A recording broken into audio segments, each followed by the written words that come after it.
Look at this function carefully. It says 4x squared minus 3x cubed.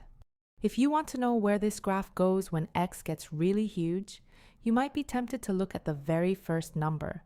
But that's a trap. I am going to show you how to find the end behavior of this function and pick the correct two options without getting tricked. To find end behavior, which is just a fancy way of asking, what happens to y when x goes to infinity? We only care about the leading term. The leading term is the one with the highest exponent. In this problem, the function is written out of order. X cubed is stronger than x squared. So, let's rewrite this in standard form so we don't make a mistake.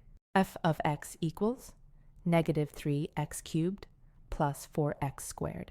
Now we see clearly that our leading term is negative 3x cubed. Let's see what happens as x goes to positive infinity. Any positive number cubed is still positive, but then we multiply it by that negative 3. A positive times a negative gives us a negative. So as x goes to the right, the graph goes down forever. In math language, we say it decreases without bounds. Let's check our options and we can select. It decreases without bounds as x goes to positive infinity. Now, let's look at the other side. What happens as x goes to negative infinity? Be careful here. A negative number cubed stays negative, so we have this negative result multiplied by the negative 3 coefficient. A negative times a negative makes a positive. This means as we go to the left, the graph goes upwards. This means it increases without bounds. Let's check our options and we can select.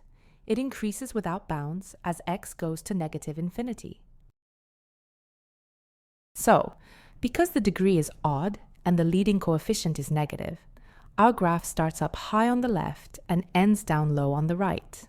If this helped you avoid the wrong order trap, hit that like button and subscribe for more calculus and algebra tips.